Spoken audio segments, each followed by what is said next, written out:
Coucou chez vous, j'espère que vous vous portez bien. Ça fait un petit moment que vous n'avez pas partagé de vidéo gourmande. Donc là, je reviens avec une recette vite fait bien faite que je fais là pour aujourd'hui et pour demain, hein, pour mes enfants et moi, vu que j'ai pas mal d'autres choses à faire. Je me présente à nouveau, je m'appelle Marthe, je suis maman de 7 enfants et voilà, pour les personnes qui veulent me voir, etc. N'hésitez pas à flâner sur la chaîne. Il y a pas mal de vidéos, hein, notamment consacrées au foyer, où vous pourrez me voir et où je me présente. Je prends vraiment le temps de me présenter plus longuement. Donc là aujourd'hui, je vais faire en fait une recette de côtisses. Vous voyez, c'est des côtes de porc comme ça, fumées. Donc je vais les découper là et je vais les faire cuire 7 minutes, 7 à 10 minutes hein, facilement, avec dans une eau bouillante. Donc je vais mettre de l'eau à chauffer dans laquelle je vais mettre des feuilles de laurier, des clous de girofle, comme ça, et de la citronnelle pour parfumer ma viande. Parce que ça va être des côtisses parfumées à la citronnelle et aux oignons et aux poireaux. Donc je vous montre ce que je vais utiliser. Là, je vais aller faire bouillir de l'eau sans sel, hein, c'est très salé ça.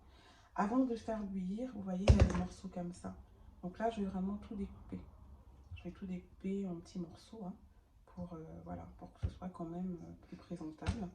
Je vais mettre de l'eau à bouillir avec mes feuilles de laurier, de la citronnelle et des clous de girofle, tout simplement. Une fois que j'aurai découpé donc les côtisses, je vais les laisser de côté. Et dans de l'huile, je vais faire revenir de l'oignon. Je ne vous donne pas les quantités parce que ce sera vraiment à vous d'adapter à votre manière de cuisiner. Moi, c'est vraiment pour les personnes qui découvrent la chaîne. Là, tout ce qui est culinaire, il y a quelques recettes qui sont un petit peu plus longues, un peu plus détaillées.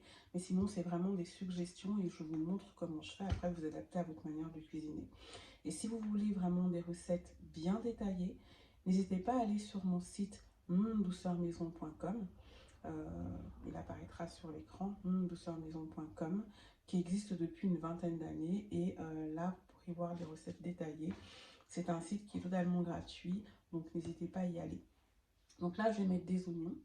Alors, c'est de l'oignon jaune, pas blanc, parce qu'il y a de l'oignon blanc, il y a de l'oignon jaune, il y a de l'oignon rouge. Là, moi, c'est de l'oignon jaune. Je vais faire revenir ça avec de l'ail. Donc, j'ai dégermé mes gousses d'ail et j'ai coupé comme ça assez grossièrement. Mais j'ai dégermé, c'est-à-dire que j'ai coupé en deux. J'ai enlevé le germe qu'il y avait à l'intérieur. J'ai un petit peu aplati et j'ai coupé après. Pourquoi? Pour qu'il n'y ait pas un petit arrière-goût d'amertume en fait. Et un poireau comme ça. Voilà, je vais faire sauter avec. Et comme épice, là, je vous montre les poudres. Donc, j'ai de la poudre de muscade africaine, donc de fausse muscade, qu'on appelle pébé au Cameroun, pébé ou pépé. De la muscade, donc là, la vraie, la poudre de muscade. J'ai de la poudre de rondelle, qui est une épice aussi qu'on trouve au Cameroun. Hein. On appelle ça l'arbre à l'ail. C'est pour ça que j'ai pas mis beaucoup d'ail, parce que ça a un goût aillé. Et de la poudre de gingembre. Alors, j'en rajouterai peut-être après, ce sera, voilà, je verrai. Non, pardon, de la poudre de citronnelle. Là, c'est de la poudre de citronnelle. Vous voyez? Donc, voilà. Et donc, de la poudre de gingembre, hein, du gingembre en poudre. Et du poivre noir. Là, j'ai choisi du poivre noir, je préférais. Ainsi que de la persillade. Donc, un mélange d'échalotes, de persil, d'ail, d'oignons hein, déshydratés. Donc voilà. Voilà ce que j'utilise et un petit peu d'huile. Donc je vous montrerai tout à l'heure ce que ça donne une fois que j'aurai fait bouillir les côtisses dans cette eau parfumée. Donc je commence par mettre l'eau à bouillir. Je la parfume avec la citronnelle, laurier et clous de girofle. Je mets mes côtisses dedans et je laisse à peu près maximum 10 minutes. Et on se retrouve après pour la suite. Donc voilà, là j'ai fait cuire les côtisses une dizaine de minutes. Ce que j'ai oublié de vous dire, c'est que quand je les ai découpées, je les ai lavées avec de l'eau vinaigrée, du vinaigre blanc. Et j'ai bien rincé et je les ai donc versées dans l'eau bouillante avec les feuilles de laurier que je vous ai montré tout à l'heure et la citronnelle, ainsi que des clous de girofle. Sachant qu'au niveau des clous de girofle, là j'ai tout enlevé parce que c'est très désagréable de tomber sur des clous de girofle quand on mange. Mais ça, je vais faire revenir un petit peu dans l'huile pour rehausser le goût. Mais déjà là, on sent vraiment bien la citronnelle. C'est vraiment dommage, vous n'avez pas l'odeur parce que ça sent très très bon. Donc voilà, donc là maintenant, je vais aller faire sauter les oignons, poireaux, ail, toutes mes épices que je vous ai montré tout à l'heure. Et je mélangerai donc avec les cottises. Ce que vous pouvez faire, vous pouvez aussi rajouter de la tomate. Si vous souhaitez, mais à ce moment-là, vous la coupez grossièrement. Ça peut être un plus. Et au niveau des épices également, vous pouvez rajouter un petit peu vers la fin des herbes de Provence. Ne salez pas, parce que c'est vraiment salé. Donc avec les épices et tout, ce sera bien relevé. Et puis vous verrez, quitte à, si vous voulez voir après une fois que c'est prêt, à rectifier l'assaisonnement. Mais bon, en tout cas, c'est vraiment sans sel. Et voilà donc ce que ça donne pour ces cottises fumées à la citronnelle façon douceur maison. Alors je sais pas si j'ai le bon angle. Donc voilà.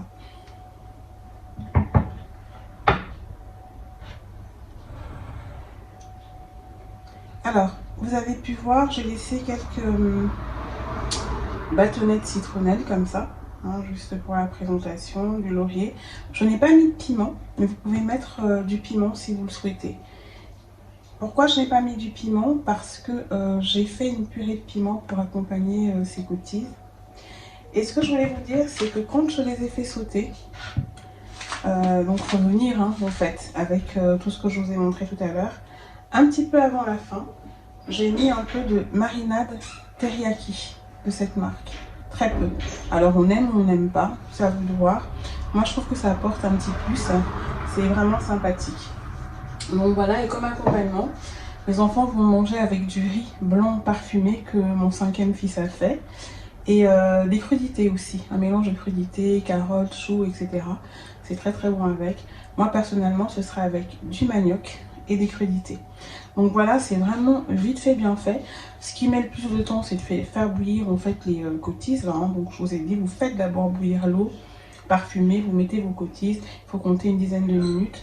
Sachant préalablement, il faut bien les laver quand même avec du vinaigre blanc. Puis après, vous égouttez et vous faites donc sauter dans le mélange d'oignons, poireaux, enfin comme je vous ai montré. Je suis désolée, il y a une sonnerie parce qu'en même temps, on était en train de faire une quiche Lorraine là pour mon 5e fils. Donc voilà, c'est ce qui a sonné. Voilà pour l'idée de recette vite fait, bien fait. Comme je vous l'ai aussi dit, vous pouvez rajouter de la tomate, mais à ce moment-là, coupez-la, prenez même des tomates cerises. Hein. Vous faites juste un petit peu poêler, ça va apporter un peu de couleur. Moi là, je voulais vraiment que ça reste comme ça. C'est suffisant aussi, il n'y a pas besoin de rajouter autre chose. J'espère que cette recette vite fait, bien fait vous aura plu. N'hésitez pas à aller sur ondouceurmaison.com et aller dans la rubrique recettes. Vous verrez qu'il y a énormément de recettes, il y a vraiment un florilège de recettes, un peu plus d'une vingtaine d'années, détaillées. Vous pouvez également taper porc, comme ça vous aurez des recettes à base de porc, mais il y a vraiment toutes les viandes, n'hésitez vraiment pas. Je vous souhaite, alors moi là je suis en train de tourner ça un samedi, donc je vais vous dire un agréable week-end. Il fait très beau en plus là à Bordeaux, mais peu importe quand vous verrez la vidéo, hein, je vous souhaite en tout cas de demeurer bénis et épanouis en Christ et surtout de bien profiter de vos essentiels. N'oubliez pas que cuisiner, c'est aussi aimer. À très bientôt chez vous. Bisous.